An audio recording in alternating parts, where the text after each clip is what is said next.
এখন 32-এ ব্রাজিল আর জাপানের এখন খেলা শুরু হচ্ছে, আর আমি এখন এখানে মুড়ি মাখছিলাম আমরা দুজনে খাবো বলে।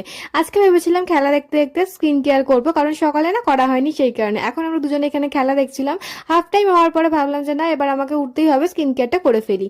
তো এখনো পর্যন্ত তো জাপানের একটা গোল হয়েছিল, ব্রাজিলের এখনো কোনো গোল হয়নি। আর আমি খেলা দেখতে দেখতে দেখো স্কিন কেয়ার করছিলাম। প্রথমে আমি একটু স্ক্রাবিং করবো বলে মুখটাকে ক্লিনজার দিয়ে ক্লিন করে নিলাম, আর তারপরে এখানে একটু গোলাপ জল স্প্রে করে এবার আমি স্ক্রাবারটা দিয়ে স্ক্রাবিং করবো। এটা তো আমি বাড়িতে বানিয়েছিলাম, তোমাদেরকে আগে শেয়ার করেছিলাম যে এটা স্ক্রাবার হিসেবে আমি স্ক্রাবিং করে তারপরে এটা ছেড়ে দিই কিছুক্ষণ রেখে, 10-15 মিনিট রেখে তারপরে এটা ধুয়ে নিই। ভীষণ ভালো হয়। সামনে আমি দীঘা গিয়েছিলাম, তোমরা তো দেখেইছো, আর প্রচুর পরিমাণে ট্যান পড়েছে। দীঘা গেলে যে কি অবস্থা হয়, মানে যাওয়ার সময় একরকম স্কিন কালার থাকে আর আসার সময় একরকম স্কিন কালার থাকে, 1-2 দিন ওখানে থাকলেই পুরো কালার চেঞ্জ হয়ে যায়। আর আমি ওটা দিয়ে স্ক্রাবিং করে নিয়েছিলাম, তারপর 15-20 মিনিট রেখে ধুয়ে এখন চলে এসেছি। এরপর আমি এখানে একটু অ্যালোভেরা জেল ইউজ করলাম, আর তারপরে একটু অয়েল ম্যাসাজ করছিলাম। অয়েল ম্যাসাজটা করে নিয়ে আমি রাত্রেবেলা এখনো পর্যন্ত বোরলিনই মাখি, তোমাদেরকে যেটা বলেইছিলাম।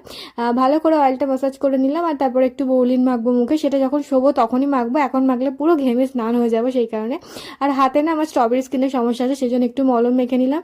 আর এই সেন্টটাতে আমার ভীষণ রিফ্রেশ লাগে, সেই কারণে এটা দিয়ে দিলাম। এবার আমি শুতে যাবো। Good night.